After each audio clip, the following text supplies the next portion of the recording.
من يهده الله فلا مضل له ومن يضلل فلا هادي له أشهد أن لا إله إلا الله وحده لا شريك له وأشهد أن نبينا محمدا صلى الله عليه وعلى آله وسلم قال ربنا تعالى يا أيها الذين آمنوا اتقوا الله حق تقاته ولا تموتن إلا وأنتم مسلمون يا أيها الذين آمنوا اتقوا الله وقولوا قولا سديدا يصلح لكم أعمالكم ويغفر لكم ذنوبكم ومن يطع الله ورسوله فقد فاز فوزا عظيما وقال رسولنا صلى الله عليه وسلم فإن أصدق الحديث كلام الله وخير الهدى هدى نبينا محمد صلى الله عليه وعلى آله وسلم وشر الأمور محدثاتها فإن كل محدثة بدعة وكل بدعة ضلالة وكل ضلالة في النار. Ma'asyiral muslimin, Bapak-bapak dan saudara-saudara sekalian, serta anak-anakku yang saya muliakan dan saya cintai, kita bersyukur kepada Allah pada hari yang mulia ini, di pertengahan bulan Zulqa'dah, kembali kita hadir di masjid kita sebagai bukti bahwa kita adalah orang-orang yang beriman, dan sekaligus menjadi bukti bahwa kita orang beriman yang bersyukur kepada Allah Subhanahu wa taala. Bersyukur tatkala menggunakan nikmat yang Allah berikan kepada kita, nikmat yang tak terhingga, kita gunakan dalam rangka ketaatan kepada pemberi nikmat, yaitu Allah Subhanahu wa taala. Sebagian manusia bahkan yang mengaku dirinya beriman kadang tidak menunjukkan kesyukurannya ketika dia menggunakan nikmat itu bukan dalam ketaatan kepada Allah Rabbul Alamin, bahkan kadang digunakan dalam hal-hal yang tidak diridhoi, bahkan hal yang dibenci oleh pemberi nikmat Allah Subhanahu wa taala. Jamaah Jumat yang berbahagia, karena itu dalam kesempatan Jumat hari ini kita mengingatkan salah satu contoh teladan kita, orang yang paling banyak bersyukur kepada Allah. Karena itu juga adalah bukti dari kuatnya iman dan kuatnya tauhid kepada Allah Subhanahu wa taala. Itulah panutan kita, itulah bapak para nabi dan bapak tauhid, Ibrahim alaihi salatu wassalam, yang digambarkan oleh Allah Subhanahu wa taala sebagai orang yang sangat bersyukur kepadanya, syakiran li an'umihi wajtabahu wa hadahu ila siratin mustaqim. Kata Allah Azza wa Jalla, Nabi Ibrahim itu adalah nabi yang syakiran, yang sangat banyak bersyukur kepadanya. Saking bersyukurnya kepada Allah, maka Al-Quran membahasakannya dengan li'an'umihi, pada nikmat yang sedikit pun dia bersyukur kepada Allah Subhanahu wa taala. Maka pantas kalau kemudian Allah jadikan dia sebagai panutan orang yang bertauhid dan panutan bagi orang-orang yang bersyukur kepada Allah Subhanahu wa taala. Hadirin jamaah Jumat yang berbahagia, Nabi Allah Ibrahim alaihi salatu wassalam adalah contoh teladan keluarga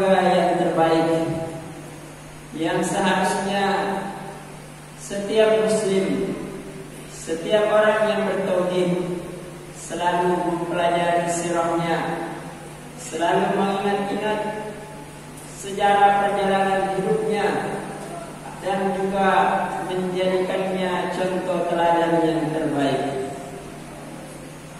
Karena Allah Subhanahu wa taala menjadikannya contoh yang terbaik. Laqad kanat lakum uswatun hasanatun fi Ibrahim. Dan sungguh telah ada contoh teladan yang terbaik buat kalian semuanya, wahai orang-orang yang bertauhid, fi Ibrahim, pada Nabi Ibrahim alaihi salatu wassalam. Jemaah-jemaah yang berbahagia, Nabiullah Ibrahim sebagaimana yang kita maklumi diberikan oleh Allah cobaan yang luar biasa sampai beliau tua belum dikaruniai oleh Allah Subhanahu wa taala seorang anak. Tetapi beliau tidak pernah berputus asa. Dan beliau banyak berdoa kepada Allah Subhanahu wa taala. Dia berikan dalam Al-Qur'an, Rabbi habli minas salihin. Doa yang sangat ringkas. Beliau baca sampai tua, sampai sebelum dikaruniakan anak, maka beliau pun tetap membaca doa tersebut, Rabbi habli minas salihin. Sampai ketika divonis, kalau ukuran orang sekarang, istrinya mandul, kemudian istrinya sudah mampus, diukur dari sisi manapun, secara akal manusia tidak mungkin lagi melahirkan. Tapi kekuatan iman, kekuatan doa melebihi segala-galanya. Maka Allah Subhanahu wa taala kemudian memberikan dan mengabulkan doanya ketika beliau berdoa, ya Allah, wahai Rabbku, karuniakanlah kepada kami keturunan yang saleh dan salihah. Wa basyarnahu bi ghulamin halim. Maka kami pun, kata Allah, memberikan kabar gembira kepadanya, bi ghulamin halim, dengan seorang anak laki-laki yang halim, yang disifatkan oleh Allah sebagai orang yang halim, orang yang tabah. Setiap mendapatkan kesusahan, maka dia akan tabah menghadapinya. Setiap mendapatkan musuh, maka dia selalu memaafkannya. Setiap orang menzaliminya, maka dia tidak akan membalasnya dengan kezaliman. Itulah namanya orang yang halim, yang mampu membalas, tapi dia tidak melakukannya, bahkan melakukan yang sebaliknya, sebagai tanda ketabahannya dan sebagai tanda penghambaannya kepada Allah Subhanahu wa taala. Jemaah yang berbahagia, maka setelah Allah mengabulkan keinginannya untuk mendapatkan anak yang saleh, maka datanglah cobaan berikutnya. Maka cobaan itu, jemaah yang berbahagia, membuat manusia semakin kuat, membuat iman semakin kokoh. Dan keluarga Ibrahim adalah contoh yang terbaik. Semakin diuji, semakin ditimpa kesusahan, semakin ditimpa berbagai macam hal, maka semakin kuat dan kokoh. Falamma balagha ma'ahu as-sa'ya qala ya bunayya inni ara fil manam anni adbahuk fanzur madza tara. Qala if'al ma tu'mar satajiduni insyaallah minas shalihin. Maka ketika anak yang berpuluh-puluh tahun bahkan mungkin beratus tahun ditunggu kedatangannya, ketika sudah diberikan oleh Allah, maka tiba lagi ujian berikutnya. Ketika Ibrahim, ketika Ismail mencapai usia yang lagi dewasa atau sebelum dewasanya, lagi puncak-puncaknya disayang, lagi puncak-puncaknya disanjung, lagi puncak-puncaknya diharapkan sebagai pelanjut dari bapaknya, maka tiba ujian berikutnya. Berkata Ibrahim, ya bunayya, wahai anakku sayang. Karena itu kata para ulama, seorang ayah ketika ingin mendidik anaknya, setelah dia banyak berdoa kepada Allah, maka salah satu pendidikan yang terbaik adalah memanggil anak-anak itu dengan panggilan yang baik. Kalau bisa panggilan yang terbaik. Ya bunayya, wahai anakku sayang, inni ara fil manam, sesungguhnya saya melihat dalam mimpiku. Dan mimpi para nabi sebelum nabi kita adalah wahyu dari Allah Subhanahu wa taala. Karena nabi itu bermimpi tidak diganggu oleh syaitan, karena dekatnya dan takwanya mereka kepada Allah Subhanahu wa taala. Saya melihat dalam mimpiku saya menyembelihmu. Fanzur madza tara, maka apa pendapatmu? Ini pendidikan dalam keluarga. Ketika seorang ayah ingin mendidik anaknya, maka hendaklah banyak berkomunikasi dengan anak tersebut. Sebagian bapak, sebagian ayah dari manusia-manusia seperti kita sekarang, justru jarang kita berbicara dengan anak kita. Kalau kita baca dan buka lembaran-lembaran Al-Quran, maka kebanyakan komunikasi pembicaraan yang diabadikan dalam Al-Quran itu adalah pembicaraan antara ayah dengan anak, bukan antara ibu dengan anak. Pembicaraan ibu dengan anak hanya diabadikan dalam Al-Quran hanya 2 kali saja. Tetapi selainnya yang puluhan pembicaraan itu adalah pembicaraan antara ayah dengan anak. Tapi kita sekarang terbalik, yang paling banyak berbicara kepada anak kita, apalagi yang laki-laki, adalah ibunya. Maka wajar kalau anak-anak kita itu bukan menjadi laki-laki, tapi laki-laki yang sifatnya seperti perempuan, karena yang selalu bicara kepadanya adalah ibunya. Lihat Ibrahim, walaupun itu perintah Allah, kalau perintah Allah biar tidak dikomunikasikan itu harus dikerjakan, biar tidak didiskusikan itu harus dikerjakan, karena ini wahyu dari Allah Subhanahu wa taala. Tapi Allah memberikan kepada kita contoh yang terbaik bagaimana Ibrahim. Walaupun mimpinya itu wahyu, walaupun dia harus kerjakan, walaupun dia seorang bapak yang bisa memaksakan kehendaknya, tapi Ibrahim alaihi salatu wassalam bertanya kepada anaknya, ya bunayya, madza tara, wahai anakku sayang, bagaimana pendapatmu tentang wahyu yang saya terima? Maka anak yang dididik seperti itulah yang kemudian juga memberikan jawaban sesuai dengan yang diinginkan oleh bapaknya.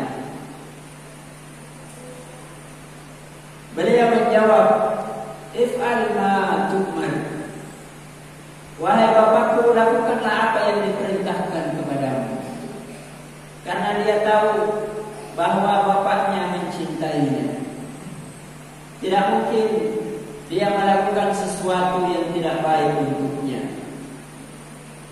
Dan bapaknya melakukan amalan yang diperintahkan oleh Allah, yang dia tidak punya kepentingan apapun dalam perintah itu kecuali ketaatan kepada Allah Subhanahu wa taala. Ini sangat bermanfaat jemaah Jumat yang berbahagia. Seorang ayah, seorang bapak harusnya selalu memperlihatkan kepada anaknya bahwa apa yang dia lakukan bukan untuk kepentingannya semata-mata, tapi penghambaan kepada Allah dan juga kepentingan anak-anak tersebut dan kepentingan bersama dalam kebaikan. Maka Nabi Ismail alaihi salatu wassalam pun menjawab dengan jawaban yang ringkas, tidak berpikir panjang, karena ini bagian dari penghambaan kepada Allah. If'al ma tu'mar satajidni insyaallah minas sabirin. Insyaallah kalau Allah menghendaki kamu lakukan apa yang diperintahkan oleh Allah, maka kamu akan dapati saya menjadi orang-orang yang sabar. Sabar mengikuti perintah Allah, sabar mengikuti perintah ayahnya, dan sabar menghadapi konsekuensi dari perintah tersebut. Karena namanya perintah itu pasti semuanya punya konsekuensi, sampai konsekuensi yang tidak ada lagi di atasnya, yaitu kematian pun siap, karena dia tahu bahwa itu adalah perintah dari Allah Subhanahu wa taala. Aqulu kama tasma'un, barakallahu li wa lakum bil Qur'anil Karim wa nafa'ani wa iyyakum bima fihi minal ayati wa dzikril hakim wa taqabbal minni wa minkum tilawatahu innahu huwal ghafurur rahim.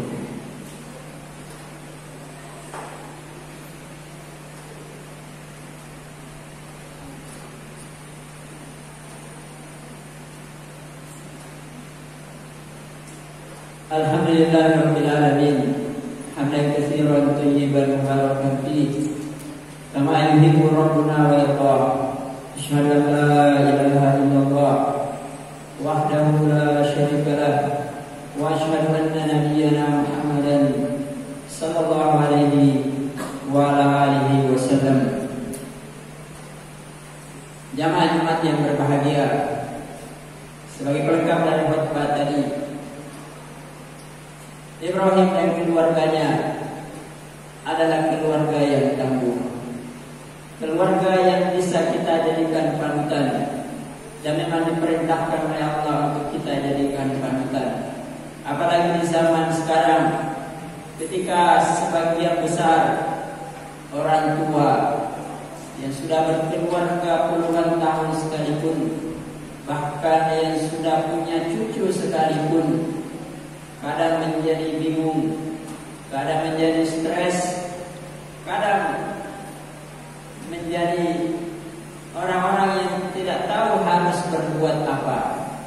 Ketika anak-anaknya bukan semakin taat, tapi semakin bandel, bukan semakin baik, tapi semakin nakal, bukan semakin menghargai orang tuanya, tapi semakin menganggap orang tuanya itu tidak lebih daripada manusia di sekelilingnya. Maka mencermati keluarga Ibrahim itu perlu untuk selalu kita perhatikan kembali, karena sesungguhnya agama kita ini adalah agama yang sempurna.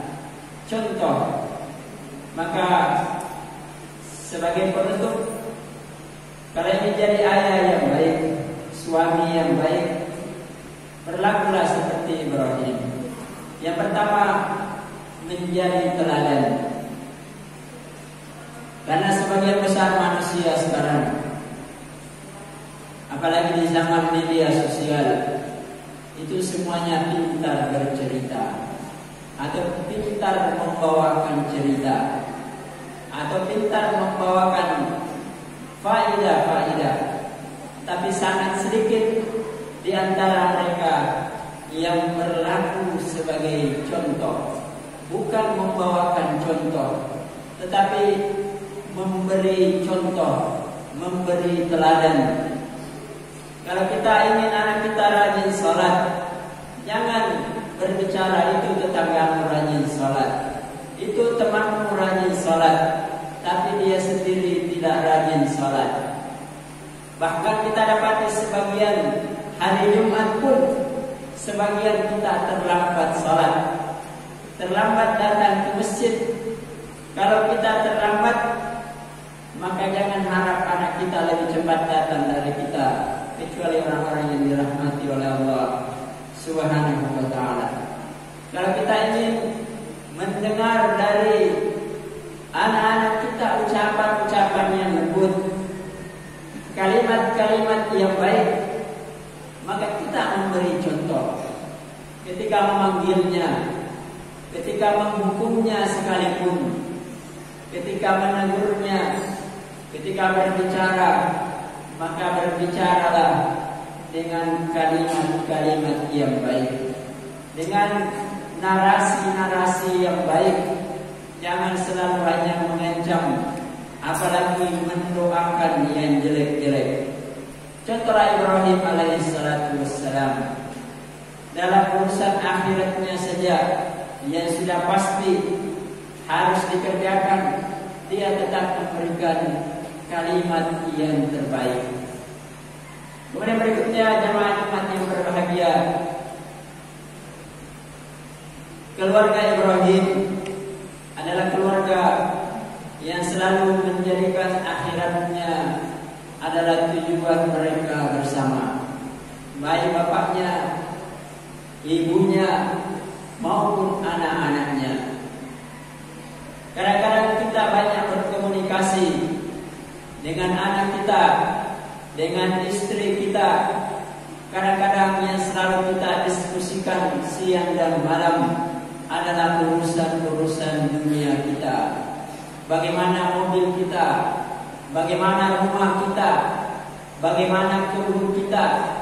Bahkan anak-anak pun kalau ditanya, kamu mau jadi orang apa, gajimu berapa, jarang kita singgung bagaimana sholatmu nanti, bagaimana kamu jaga hafalanmu nanti kalau sudah tidak di pondok, bagaimana dan seterusnya. Dari urusan-urusan akhirat anak-anak kita dan keluarga kita. Tetapi lihatlah Ibrahim ketika berdiskusi dengan anaknya, yang didiskusikan adalah urusan akhiratnya. Fandur mada tara, bagaimana pendapatmu dari perintah Allah ini? Ini urusan akhirat.